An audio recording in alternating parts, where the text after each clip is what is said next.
Bonjour à vous, c'est le journal du Mercato. Et mon partenaire chaud aujourd'hui va vous parler de James Rodriguez prêté au Bayern, Manchester United, un départ et un arrivé, l'Inter qui est sur mathématiques et Bakayoko sur celle-ci. Et on va commencer par James Rodriguez. Et oui, justement, Mika l'a très bien expliqué, ça devait être le Paris Saint-Germain, on parlait énormément du Paris Saint-Germain, finalement, ils ont été très discrets et finalement ils ont récupéré le gros lot. James Rodriguez, indésirable au Real Madrid, vient d'être prêté 2 ans au Bayern de Munich pour la somme de 5 millions d'euros l'année. Et donc, eh bien, avec une option d'achat de 32,5 millions d'euros si jamais le joueur est fait de bonne qualité.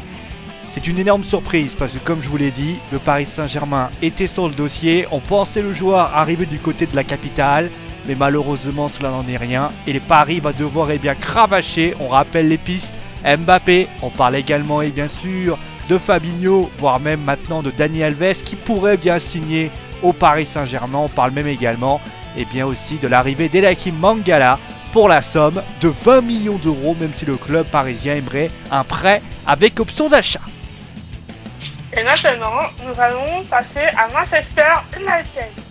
Et oui, Manchester United qui pourrait avoir un départ et une arrivée. Et oui, après Wayne Rooney, après bon nombre de personnes, et bien le Anthony Martial pourrait quitter le Manchester United. La raison est simple, pour aller du côté de l'Inter, la raison est du côté de l'AS Rome, pardon. Du côté de l'AS Rome, la raison est assez évidente, hein, le joueur est en manque de temps de jeu et voudrait quitter le club mancunien pour essayer de récupérer tout ça.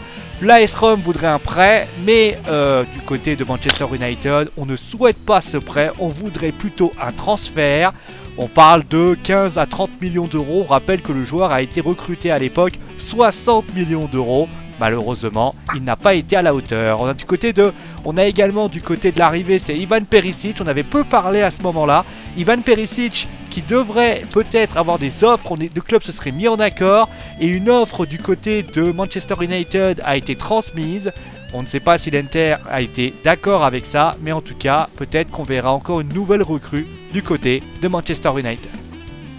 Maintenant, place à l'Inter. L'Inter Milan qui lui pourrait perdre Perisic, mais pourrait récupérer Matic. Et oui, c'est surprenant puisque Chelsea, normalement, devait avoir une discussion avec Manchester United. Neremen Pjanic qui devrait peut-être signer pour la modique somme de 40 millions d'euros du côté de l'Inter de Milan. Alors pourquoi Manchester United? L'affaire s'appelle Romelu Lukaku, on rappelle, hein, Chelsea était dessus, mais Chelsea s'est fait rafler la mise. Le président et Antonio Conte le vit très mal et forcément 40 millions d'euros tout de même, c'est le prix pour récupérer le joueur Matic. Et on va finir avec Bakayoko. Et oui, Mika, vous en avez parlé hier. Elle a menti d'ailleurs. Elle avait parlé de Manchester United. En fait, c'est une menteuse. Puisque oui, Chelsea sera bien avec Timothée Bakayoko. Bakayoko qui 40 millions d'euros. Il passe en ce moment a priori sa visite médicale. Et oui, Manchester United n'aura donc pas le joueur de l'AS Monaco. Puisqu'il sera bien un joueur de Chelsea. Voilà, c'est la fin du journal du Mercato, j'espère que ça vous a plu. Dites un grand merci à Mika, en tout cas, fais des gros bisous, je laisse toujours le mot de la fin. Vas-y, dis ce que t'as envie de dire, ma chérie. Comme d'habitude, à bientôt tout le monde.